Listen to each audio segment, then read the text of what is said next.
Bismillahirrahmanirrahim. Assalamualaikum warahmatullahi wabarakatuh. Alhamdulillah rabbil alamin. Wal 'aqibatu lil muttaqin wa la 'udwana illa 'alal zalimin. Wa asyhadu an la ilaha illallah wahdahu la syarikalah. Wa asyhadu anna Muhammadan 'abduhu wa rasuluhu la nabiyya ba'dah. Allahumma salli wa sallim wa barik ala nabiyyina Muhammadin sallallahu alaihi wasallam wa ala alihi wa ashabihi wa man tabi'ahum bi ihsanin ila yaumiddin, amma ba'd. Pertama-tama marilah kita memanjatkan puja dan puji syukur kehadirat Allah Subhanahu wa taala. Kemudian kita tak lupa mengucapkan salawat dan salam untuk nabi kita yang kita cintai, Nabiullah Muhammad sallallahu alaihi wa ala alihi wasallam. Kita lanjutkan materi kita pekan lalu tentang babul aniyah, ya. Tempayan-tempayan atau tempat-tempat yang digunakan. Yang disebutkan dalam kitab-kitab fikih dan juga dalam hadis-hadis Rasulullah adalah tempat-tempat yang terbuat dari emas dan perak. Yang kita sudah sebutkan. Kita lanjutkan, masih ada satu paragraf atau dua paragraf yang berkenaan dengan hal ini. Pengarang kitab Kifayatul Akhyar mengatakan, wa amma awani ghairu dhahabi wal fiddati fa in kanat minal jawahiril nafisah kal yaquti wal fayruzaj wa nahwihima fahal tahrum fihi khilafun. Qila tahrumu lima fiha minal khuyala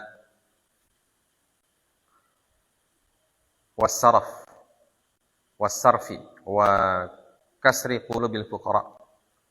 Was-sahihu annaha la tahrum wa la khilafa annahu la yahrumul ina alladhi nafasatuhu fi sun'atihi wa la yukrahu kalubsil katan wasuf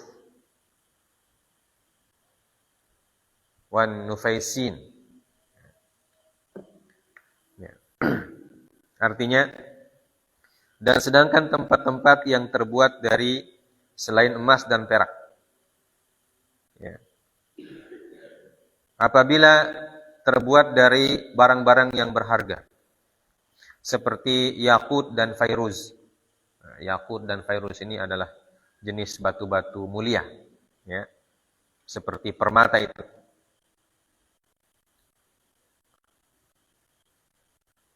Wa nahwihima, dan yang sejenis keduanya. Apakah diharamkan? Nah, jadi kalau emas dan perak itu sepakat diharamkan, ya, karena ada hadisnya, ada nasnya. Tapi kalau yang selain itu, karena barang-barang berharga ini banyak selain emas dan perak. Ya, contohnya yakut. Nah, yakut ini adalah jenis batu berharga, ya, batu permata. Dan juga fairuz. Nah, fairuz juga sama.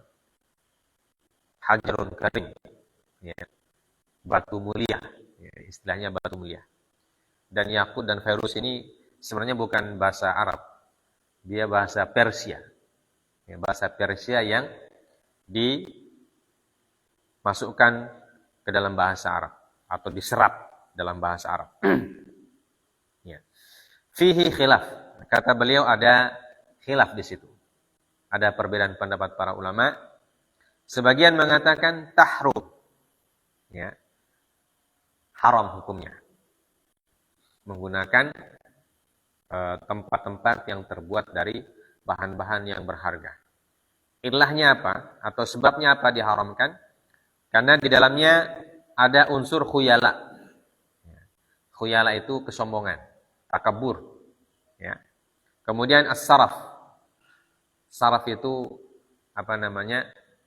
Berlebih-lebihan. Ya. Kemudian kasri qulubil fuqara. Itu bisa apa namanya? Melukai hati orang-orang fakir. Ya, jadi ada tiga alasan orang yang mengharamkan dari menggunakan benda-benda atau tempat-tempat yang terbuat dari barang-barang berharga. Ya. Jadi pertama ada unsur khuyala, ada unsur kesombongan. Ya. Ada keangkuhan di situ, merasa kaya. Ya. Jadi mesti ada rasa lebih daripada orang lain. Ya. Dan sombong itu tidak dibolehkan dalam agama kita. Dalam Islam tidak boleh orang sombong. Ya. Karena batu permata itu kan batu-batu mahal. Ya. Untuk mendapatkannya orang harus keluar biaya banyak. Ya. Dan juga ada unsur sarf, berlebih-lebihan. Dan dalam ayat Allah mengatakan la taghlu fi dinikum. Jangan berlebih-lebihan dalam agama. Ya, dalam agama saja tidak boleh berlebih-lebihan, apalagi hanya dalam masalah dunia. Ya. Wa kulu washrabu wa la tusrifu dalam ayat yang lain. Makan minum tapi jangan berlebih-lebihan. Innallaha la yuhibbul musrifin. Karena Allah tidak menyukai orang-orang yang berlebih-lebihan. Jadi berlebihan dalam pakaian, berlebihan dalam tempat tinggal, berlebihan dalam makanan, minuman dan seterusnya, itu hal-hal yang tidak disukai oleh Allah Subhanahu wa taala. Ya. Karena Allah menyukai hambanya yang tawadhu, yang rendah hati, ya. Yang tidak ingin berbeda dengan orang kebanyakan. Ya. Orang yang egaliter, bahasa kerennya, egaliter itu orang yang merasa sama dengan orang lain. Ya. Sederhana, ya. Dan juga kasri qulubil fuqara, ya, bisa melukai hati orang-orang miskin. Ya. Membuat orang miskin menjadi iri, ya, dengki, hasud dan lain sebagainya. Jadi akan menimbulkan dampak-dampak yang negatif. Ya. Karena menimbulkan dampak yang negatif, maka sebagian ulama mengatakan sebaiknya dilarang, diharamkan saja. Ya. Supaya kita hidup di muka bumi ini tidak terlalu jauh dia punya jarak. Ya. Antara si kaya dan miskin, jaraknya tidak terlalu jauh. Ya. Berjarak tetapi ya masih bisa ditoleransi lah. Ya. Kemudian pendapat yang kedua kata beliau was-sahih annahu la tahrum. Dan yang benar bahwa tidak diharamkan. Ini pendapat yang kedua. Pendapat yang dipegang oleh penulis kitab tentunya. Karena beliau mengatakan was-sahih. Ya. Dan as-sahih di sini istilah dalam mustalahat mazhab Syafi'iyah. Sahih itu kalau ada terjadi perbedaan pendapat dan hujjahnya ya sama-sama kuat. Ya, hujjahnya sama-sama kuat. Ya. Maka yang dikatakan sahih, maka berarti itu yang lebih sahih. Wala khilaf annahu la yahrumul ina alladhi nafasatu fi sun'atihi.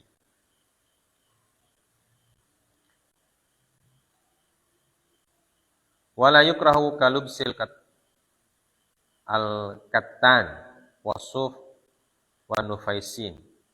Ya. Dan tidak ada khilaf, ini yang tadi sudah sampai tadi ya. Ini poin yang baru. Jadi poin yang tadi tentang tempat-tempat yang terbuat dari batu-batu mulia, nah itu yang pertama mengharamkan, yang kedua tidak mengharamkan. Masalah yang selanjutnya, la yahrumul ina alladhi nafasatuhu fi sun'atihi. Ya. Tidak diharamkan tempat-tempat yang nafasatuhu berharganya itu fi sun'atihi. Ya. Ketika dibuat. Ya. Berharga ketika dibuat.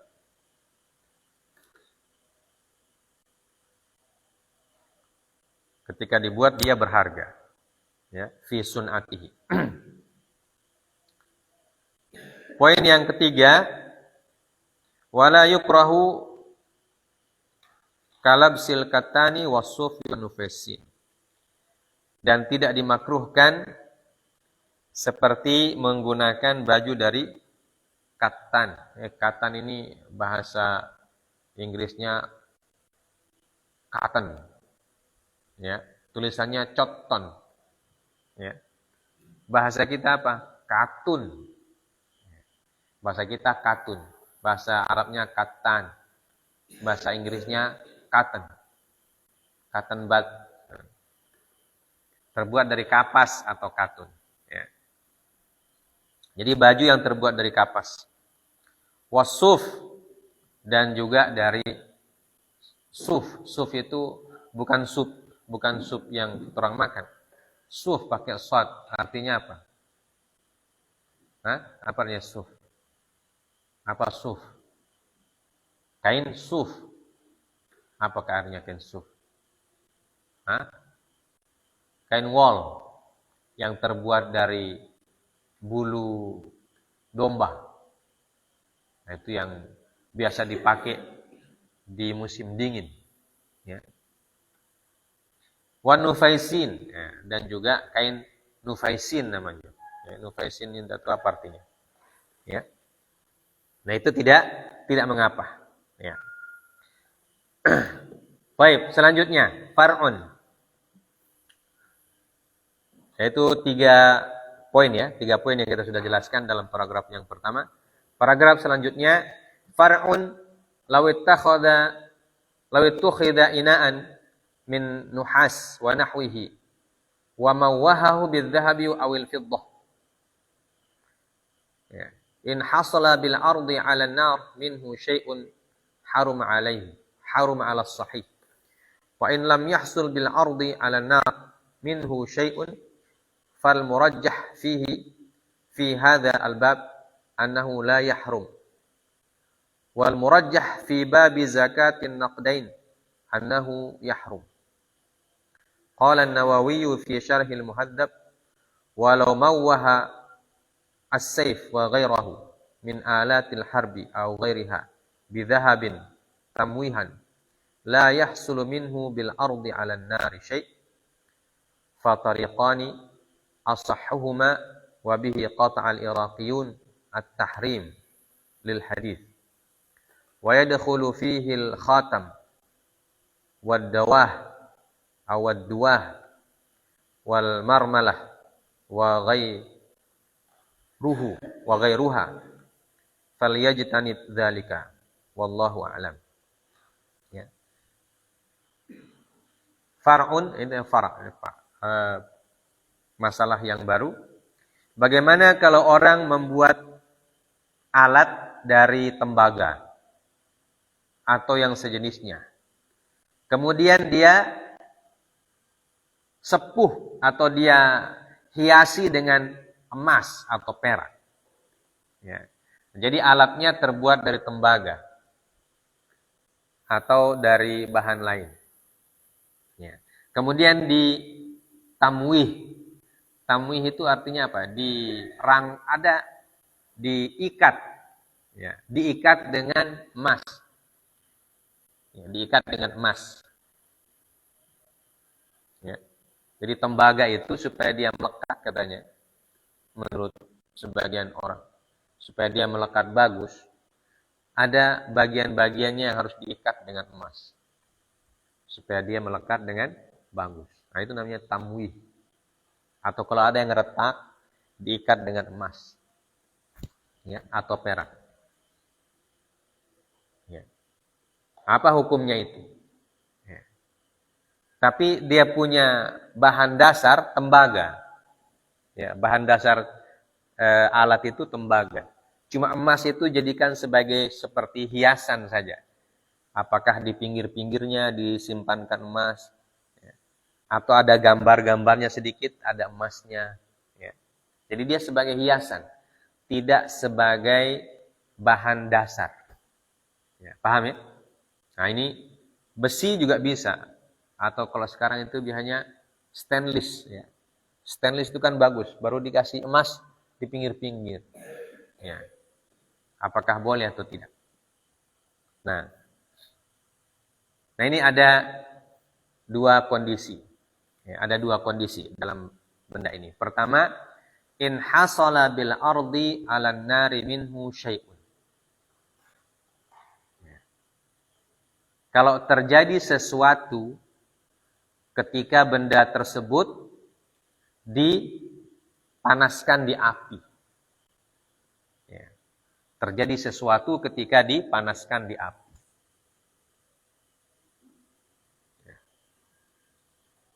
Kalau dia terjadi sesuatu, pokoknya apa saja yang terjadi, entah terbakar atau bagaimana, ya. Maka dalam kondisi ini kata beliau, hukumnya adalah yang sahih diharamkan. Ya.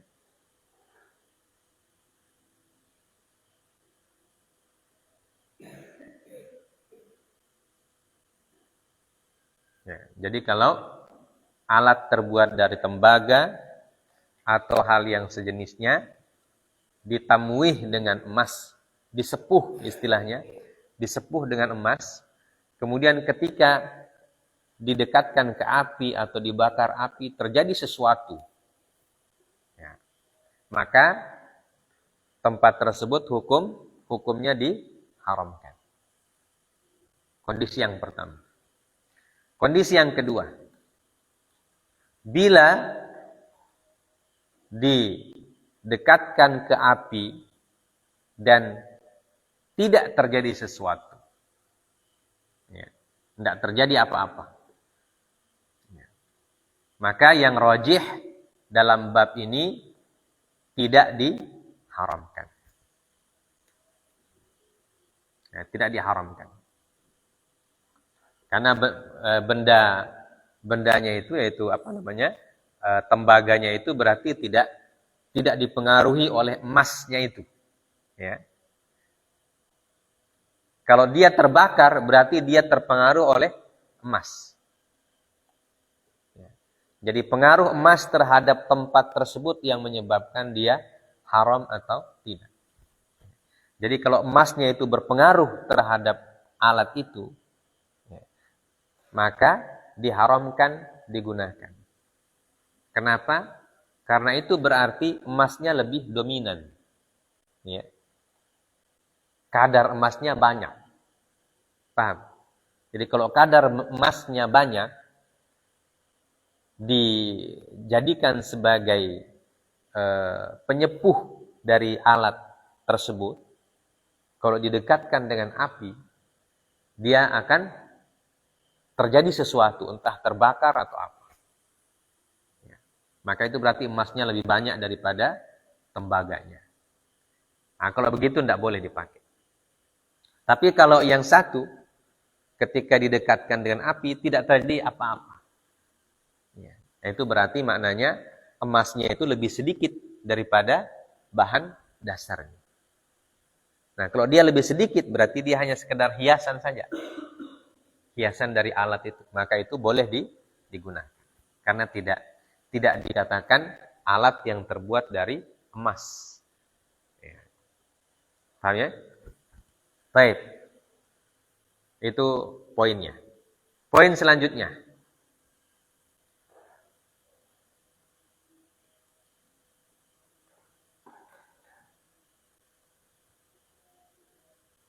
Wal murajjah fi babi zakatin naqdain annahu yahrum.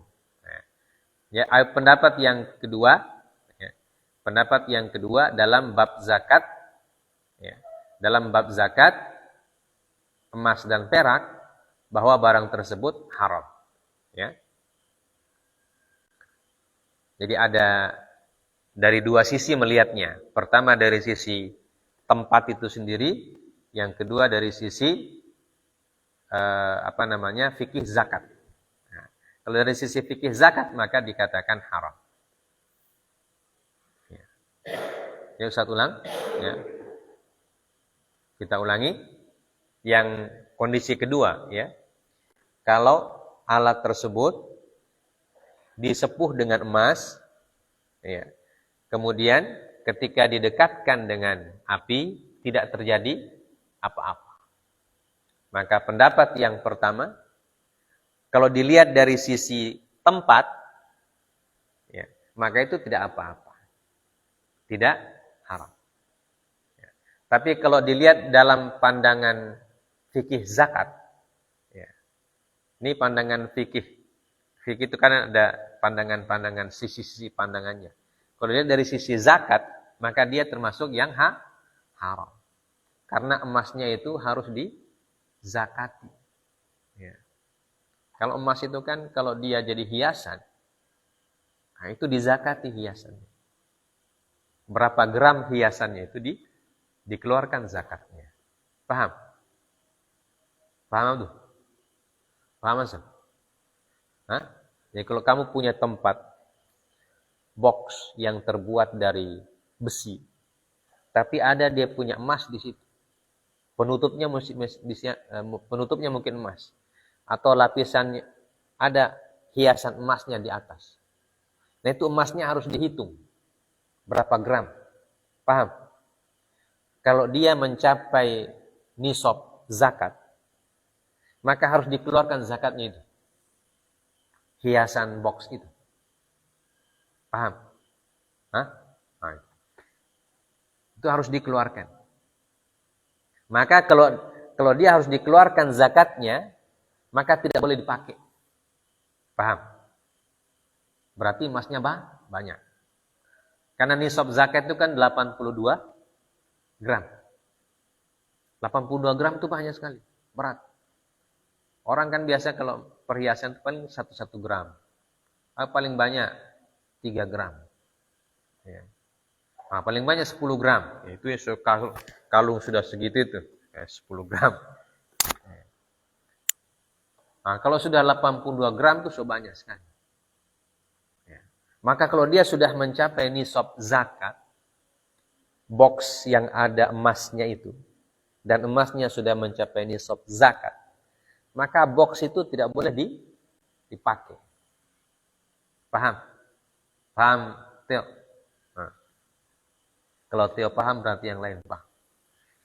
Nah. Baik. Nah itu ya. Sampai situ. Poin selanjutnya. Nah, itu tentang tempat terbuat dari benda-benda selain emas, kemudian disepuh atau ditamwih atau dihiasi dengan emas atau dibingkai dengan emas. Ya. Kemudian selanjutnya, berkata Imam An-Nawawi dalam Syarah Al-Muhadzab, apabila seseorang menghiasi pedangnya atau selain pedangnya, yang termasuk alat-alat perang, dengan emas. Nah, jadi pedang terbuat dari emas. Biasanya dia punya gagang. Ya, dia punya tangkai itu biasanya emas. Ya. Nah, itu raja-raja biasanya pedangnya emas. Atau dia punya sarung. Ya, sarung emas. Atau bukan emas semua, dibuat dari, ini kan tamwih ya. Tamwih ini dia dibuat dari besi misalnya, tapi kemudian dihiasi dengan emas. Ya. Nah, kalau orang dulu kan pedang itu jadi alat kebanggaan. Jadi ada orang yang pedang tangkainya terbuat dari kayu tapi dikasih emas. Kemudian dihias, dibuat dalam bentuk kepala naga. Atau kepala harimau. Nah, biasanya kepala harimau ada matanya kan? Harimau kan ada mata. Nah, matanya itu biasanya dikasih emas itu mata itu. Ya. Nah, kalau kita sekarang gigi. Gigi dikasih emas. Gigi emas. Ya. Nah. Kalau ada orang ompong giginya, itu biasanya diganti itu gigi, itu yang gigi emas. Ya. Nah, biasanya orang-orang itu suka tersenyum dia. Orang yang pas di gigi sini ada emas. Ya, suka tersenyum orang itu. Ya. Maka setuju dia gigi. Nah, itu emas ya, tangkainya emas. Kemudian ada juga dia punya sarung pedang itu. Sarung pedangnya panjang, terbuat dari besi. Kemudian di pinggir-pinggirnya dihiasi emas. Ya. Digambar apa gitu, gambar ular naga apa semua. Nah, baru dikasih emas. Yang namanya tamwih. Atau kalau tombak, ya tombak dia begitu. Tangkainya, pas pegangannya itu dikasih emas. Supaya ketika perang merasa hebat. Wih, pakai emas ini. Nah, makanya orang dulu kalau perang, panah, tombak, pedang, itu bagian dari ghanimah. Ya, bagian dari ghanimah. Harta rampasan. Karena berharga sekali. Ya.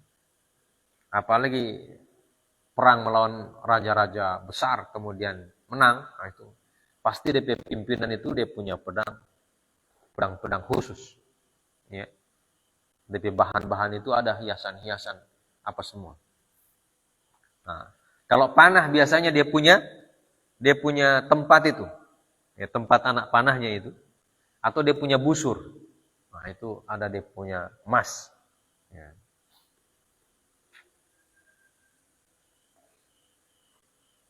Nah, kalau kita orang di sini tukang sayur ada emas nih. Tukang sayur yang lewat di muka jalan. Banyak DP emas. Dipanggil mas dia. Mas sayur. Ya. Kalau orang dulu perang, alat-alat perang pakai emas, kalau kita orang penjual sayur emas. Penjual sayur, penjual ikan, emas semua itu. Ya. Baik. Nah ini ya, apa kata Imam An-Nawawi tentang alat-alat seperti itu? Ya sama seperti tadi. La yahsulu minhu bil ardi 'alan nari syai'un fatariqan. Ya. As-sahhuhuma wa bihi qata al-iraqiyun at-tahrim lil hadis. Wa yadkhulu fihi al-khatam. Ya. Apabila benda-benda tersebut tidak apa-apa. Ya. Tidak apa-apa ketika didekatkan ke api. Tidak terjadi sesuatu ketika didekatkan ke api. Maka ada dua pendapat. Ya.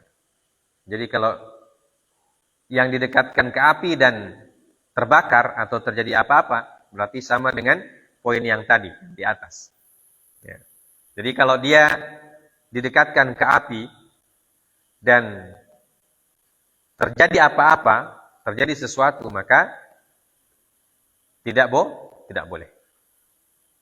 Nah, kalau tidak terjadi sesuatu, maka di sini dua pendapat. Ya. Berkata al-Iraqiyun, ulama dari Irak, hukumnya diharamkan. Ya.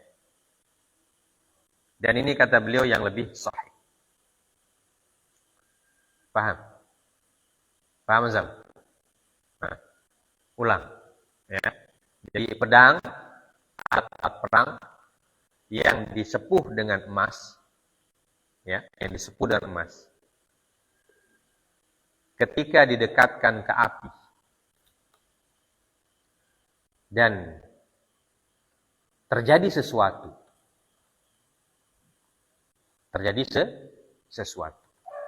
maka hukumnya sama dengan poin di atas. Diharamkan.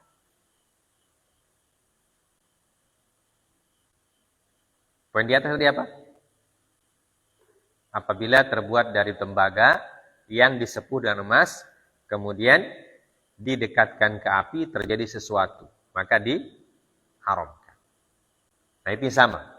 Pedang, atau panah, atau tombak, atau pisau, alat perang, yang disepuh dengan emas, kemudian ketika didekatkan dengan api, terjadi sesuatu, maka dia diharamkan.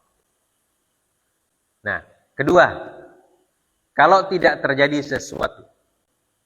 Nah, ini ada dua pendapat. Yang paling benar, kata beliau, dari dua pendapat, Yang paling benar adalah haramkan. Itu yang paling benar. Baik. Sampai situ ya. Tentang pedang. Kemudian benda selanjutnya. Wa yadkhulu fihi al-khatam wad-duwah wal marmalah wa ghairiha. Kalau alatnya itu atau bendanya berupa cincin atau duah. Duah itu apa artinya duah? Tempat tinta pulpen, ya, botol pulpen, botol tinta, ya. Orang dulu kan pakai pulpen itu tidak ada pulpen seperti kita sekarang. Jadi tintanya itu dicelup, ya kan? Ya. Pernah lihat film-film zaman dulu? Nah, itu kalau mau menulis kan ada dia punya tinta macam bulu burung itu, ya kan? Itu kalau mau nulis celup dulu baru tulis. Habis tulis celup lagi. Itu dia punya botol tinta namanya duah. Paham? Nah, kalau alat-alat seperti itu bagaimana hukumnya? Kalau dihiasi dengan emas. Cincin atau stempel, khatam. Ya, khatam itu bisa berarti cincin, bisa berarti stempel. Ya. Stempelnya itu terbuat dari emas, dia punya pegangan. Ya. Nah, itu kemudian duah. Maka hukumnya apa? Falyajtanib dzalika. Hendaklah dijauhi hal tersebut. Jadi dikategorikan sama dengan pedang, ya. Kategorinya sama dengan pedang. Jadi kalau ada alat-alat yang seperti itu disepuh dengan emas dia, ya. Maka kalau didekatkan ke api dia terjadi sesuatu ataukah tidak, ya. Dalam pendapat ulama Irak itu hukumnya diharamkan.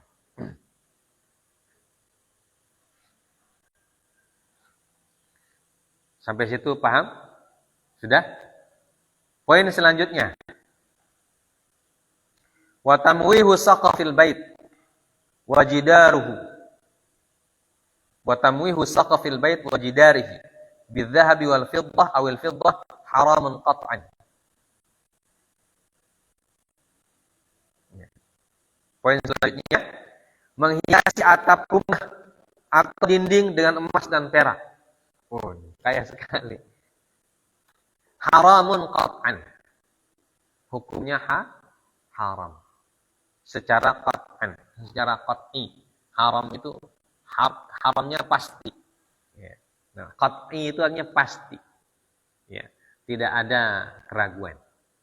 Ya. Tidak diragukan lagi kalau orang buat rumah, kemudian temboknya dia lapisi emas. Ya. Ada orang sekarang bikin rumah pakai emas. Ada yang pernah masuk di apa namanya? Di televisi apa di mana? Di Indonesia ada di Indonesia. Rumahnya besar sekali. Baru tiangnya besar-besar, baru dikasih hiasan itu. Katanya emas. Di hiasan itu katanya emas. Baru tangganya, rumahnya bertingkat. Nah, tangganya itu pegangannya dikasih lapisi emas. Masya Allah. Kaya sekali orang itu. Ya, tapi di sini disebutkan haramun qat'an. Ya, itu hukumnya haram. Ya, walaupun rumah sendiri, rumah kita. Ya. Nah, kalau ada juga di berita itu orang bikin baju dari emas. Ya, itu di India. Ya. Dia bikin baju dari emas, jadi dia pakai itu emas. Orangnya orang kaya. Nah itu, karena dia orang bukan muslim, tidak masuk dalam hukum, ya kan? Karena bukan muslim itu di luar jangkauan. Nah kalau dia muslim maka tidak boleh, ya. Karena itu akan menjadi seperti Qarun, ya, jadi seperti Qarun. Ya, Qarun itu juga disebutkan di dalam di dalam Al-Quran. Dia keluar dari rumahnya dengan pakaian yang dipenuhi perhiasannya. Nah, itu dilaknat oleh Allah Azza wa Jalla.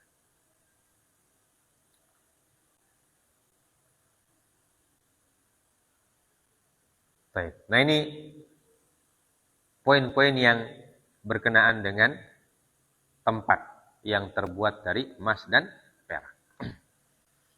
Dengan demikian kita sudah selesaikan pembahasan tentang tempat-tempat yang dimasukkan ke dalam bab taharah oleh para ulama.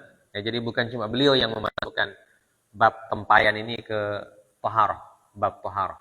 Jadi semua ulama kita dalam mazhab fikih, dalam belajar fikih, pasti bab aniyah itu dimasukkan ke dalam bab taharah. Ya. Hubungannya apa? Hubungannya yang kita sebutkan pekan lalu.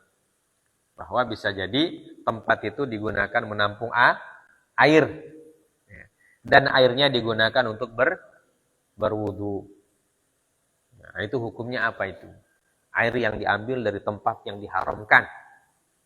Ya. Air yang diambil dari tempat yang diharamkan. Ya, maka tempatnya pun dijelaskan dulu. Baik. Nah, kita masuk ke bab selanjutnya. Ini sudah berkenaan dengan amaliyah mensucikan diri. Nah, kalau yang pertama tentang alat bersuci itu air, itu kita sudah sebutkan dengan berbagai macam penjelasannya. Ada air mutlak, ada air musyammas, ada air apalagi makruhul istiqmal, ada mustakmal, dan seterusnya dan seterusnya. Kemudian tentang tempat digunakan untuk menampung air itu terbuat dari apa, emas, perak, dan lain sebagainya. Ya. Nah, selanjutnya amaliyah kita ketika bersuci. Nah, ini kita sudah masuk bab amaliyah atau amal-amal atau aktivitas ketika kita bersuci. Pertama, babus siwak. Amaliyah yang pertama ketika kita bersuci adalah siwak. Ya, bersiwak. Ya, siwak itu hanya gosok gigi. Ya. Dengan apa namanya? Dengan alat khusus nanti kita sebutkan. Baik. Beliau mengatakan berkata Imam Abu Syuja, faslun as-siwaku mustahabbun fi kulli halin illa ba'da zawali lis-sha'im. Wa huwa fi thalathati mawadhi'a ashaddu istihbaban inda taghayyuril fami min uzmin wa ghairihi wa indal qiyami minan naum wa indal qiyami ila shalah. Fasal tentang siwak. Artinya, dan bersiwak hukumnya mustahab. Mustahab. Ya.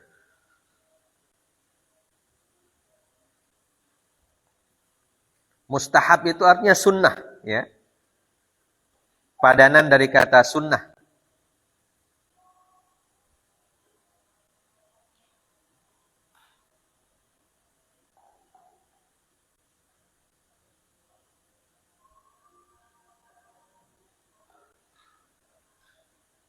Ya.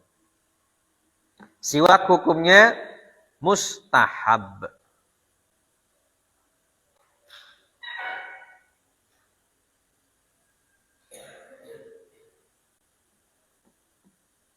Fi kulli hal, dalam setiap kondisi, kecuali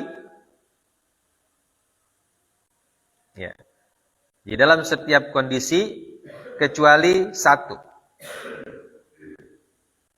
setelah tergelincirnya matahari bagi orang yang sedang berpuasa.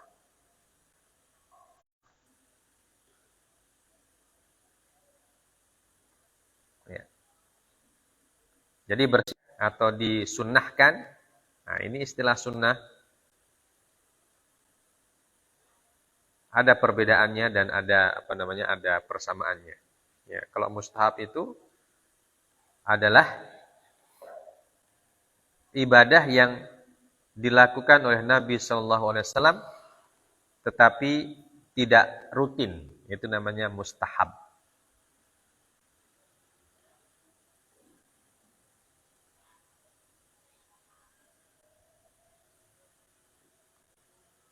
Jadi ketika siwak disebut mustahab, ya, maka ini dasarnya adalah perbuatan Nabi.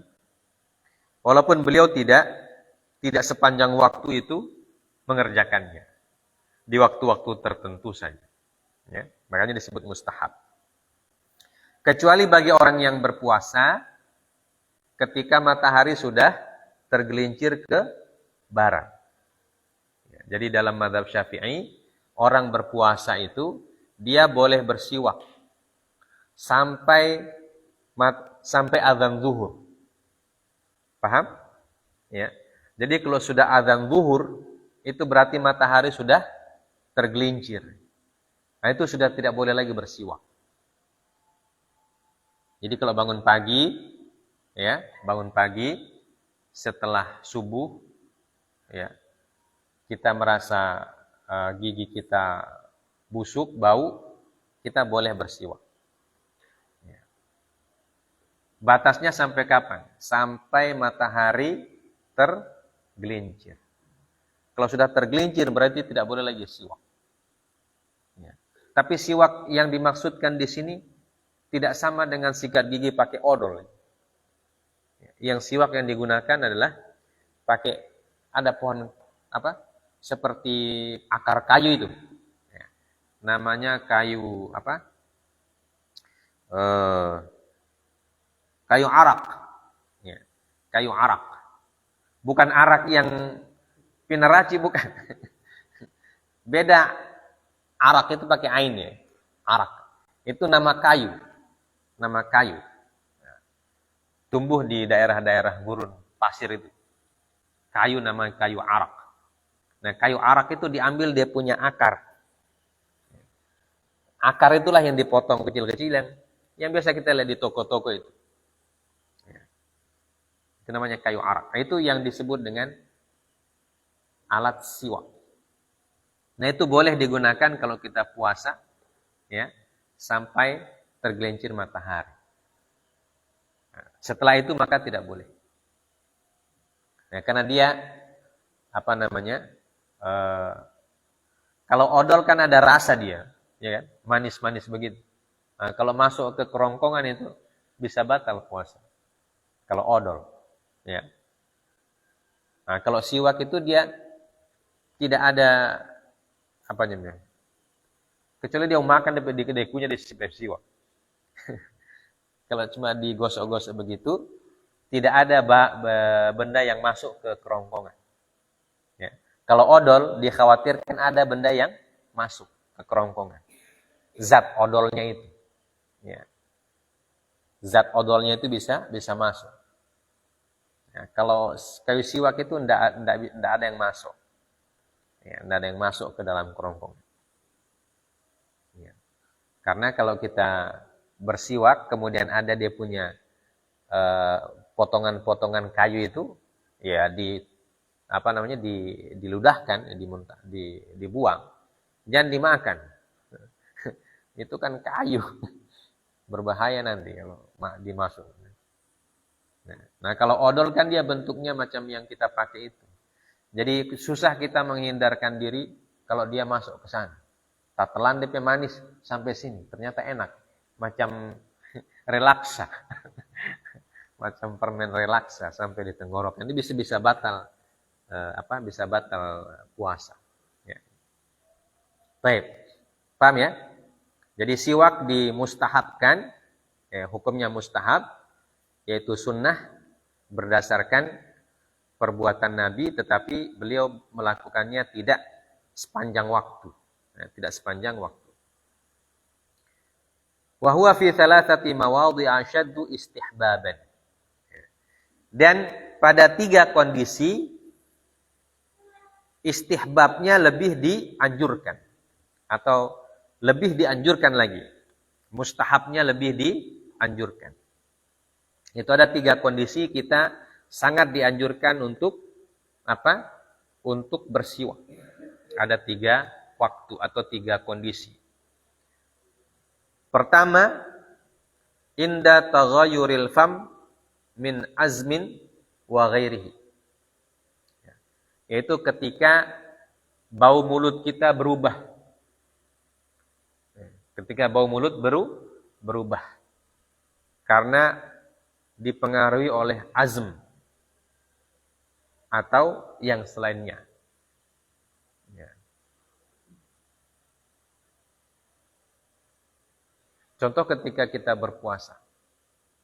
Orang berpuasa itu bisa merubah bau mulut. Ya. Berubah bau mulut. Karena lambung kita tidak makan satu hari. Dan itu katanya gas-gas dari lambung itu keluar deh. Merubah bau mulut. Makanya dalam hadis disebutkan la hulufu famis shaim ya ahabbu ilallahi min raihatil misk. Ya. Bau mulut orang berpuasa lebih dicintai oleh Allah daripada bau minyak kasturi. Ya. Minyak kasturi harum.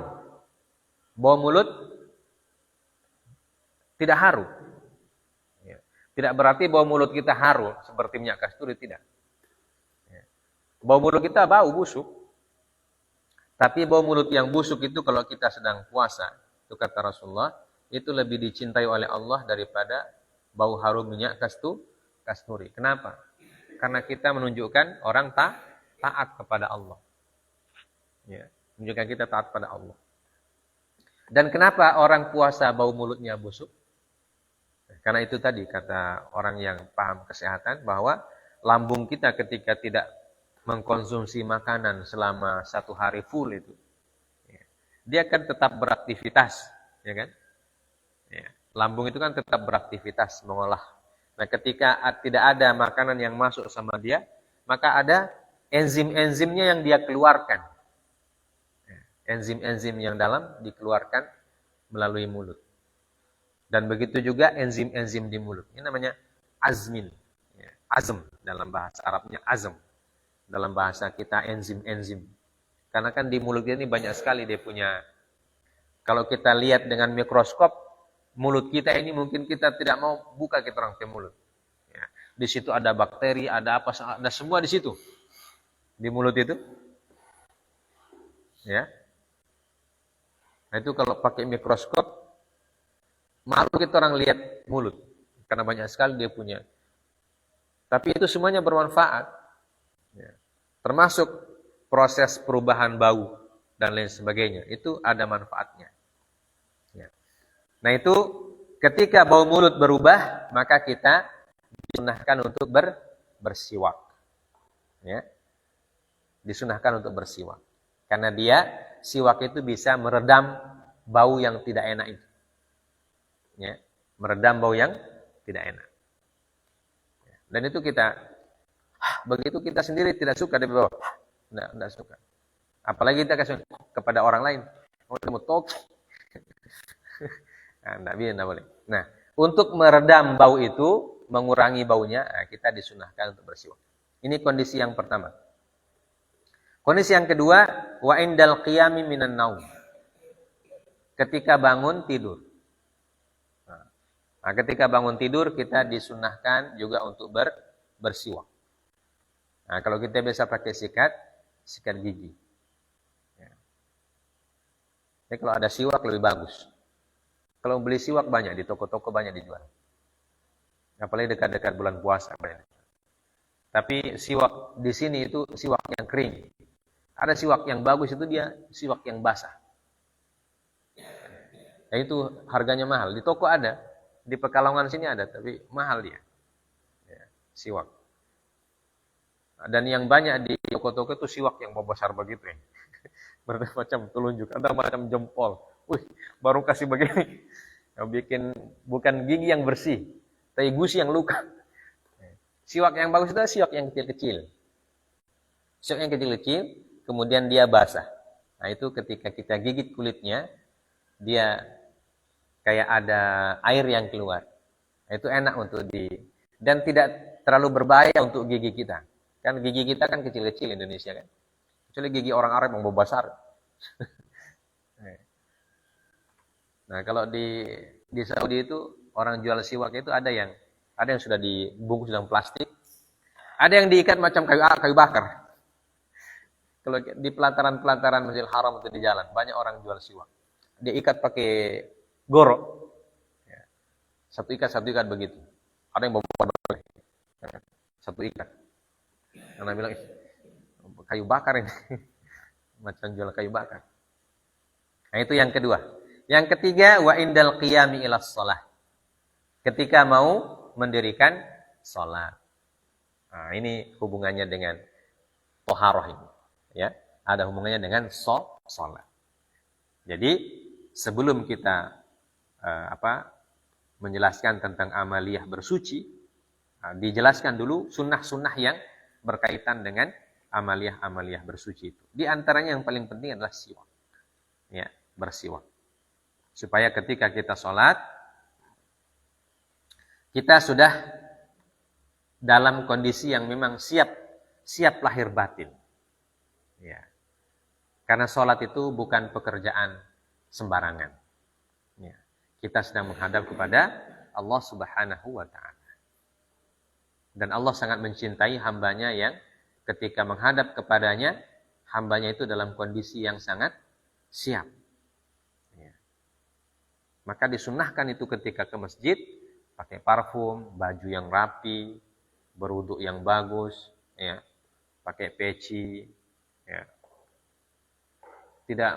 Tidak sembarangan.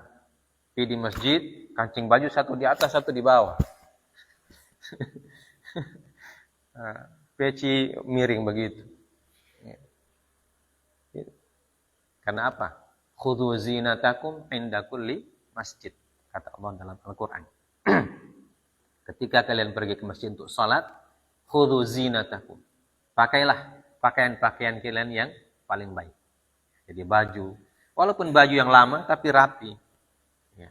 Jangan baju so lama, tak gulung-gulung lagi. Ya. Habis itu bau keringat lagi. Ya. Itu jangan sampai begitu, karena kita menghadap sama Allah ini. Ya, paling tidak kalau tidak disetrika ya kita kasih halus-halus dulu sedikit. Ya, jangan sampai tabulung begitu macam fair, bagian belakang itu macam fair. Atau DP kerak, so hitam-hitam semua, garis-garis. Ya sudah jadi mistar itu, ada sentimeternya apa semua. Jadi itu namanya karena kita mau sholat. Nah, bagian dari itu adalah bersiwak. Ya, nah periksa semua kerak baju. Langsung periksa kerak baju Isa. Astagfirullah. Kalau tak ojo-ojo sarung ya. Sarung so tak ojo-ojo kita dipakai lagi. Nah, jadi usahakan rapi karena kita sholat itu menghadap kepada Allah. Ya. Kita belajar saja. Belajar menghadapi ustadz, kita harus rapi. Ustadz marah kalau kita orang belajar tidak jelas. Ini baju mana yang belakang, mana yang muka. Ya. Ini baju mana yang kanan, mana yang kiri, tidak jelas. Itu kita akan dimarah, tidak rapi. Ya. Maka menghadap Allah juga demikian. Nah, siwak bagian dari itu. Ya. Jadi mulut kita harus, baunya harus diredam. Nah, kalau kalian itu masih anak-anak, bau mulutnya masih bagus. Ya. Kalau sudah macam kita orang ini, bau mulutnya tambah tidak bagus. Ya. Karena sudah banyak tai gigi. Ya. Sudah karang gigi sudah banyak. Itu bisa membuat mulut juga berbau. Ya, makanya harus dibersihkan. Ya. Dan kalau kita sudah banyak lemak. Ya, kalau makin tua itu makin banyak lemak dan itu bisa membuat bau makin tidak sedap. Ya. Makanya diusahakan pakai parfum, pakai apa ya, meredam bau itu. Ya. Supaya malaikat tidak terganggu. Ya, karena ada hadis disebutkan malaikat itu terganggu dengan hal-hal yang mengganggu manusia. Ya. Jadi kalau manusia terganggu dengan baunya, berarti malaikat juga terganggu. Yaitu kata hadis Nabi sallallahu alaihi wasallam. Walaupun kita tidak lihat malaikatnya. Nah, kalau malaikat terganggu, jadi sementara pegang pulpen dia, baru tutup hidung, tidak sempat dia bercarat ke orang pahal. Ya. Karena di tangan dia pakai pegang pulpen. Apa? Di tangan dia pakai tutup hidung, tidak sempat menulis dia. Karena terganggu ya. Allah taala alam. Nah ini jamaah sekalian dimuliakan oleh Allah. Jadi ini bab tentang siwak. Nah, itu mukaddimah yang kita bacakan dari penjelasan dari matan dari Al-Ghayah wa Taqrib. Ada hadis-hadisnya ini, nanti kita baca pekan depan. Cukup banyak hadis-hadisnya insyaallah. Pekan depan kita sambung. Ya. Subhanakallah bihamdik asyhadu an la ilaha illa anta astaghfiruka wa atubu ilaik. Wassallallahu ala nabiyyina Muhammad wa ala alihi washabbihi wasallam. Wa akhiru da'wana alhamdulillahi rabbil alamin. Assalamualaikum warahmatullahi wabarakatuh.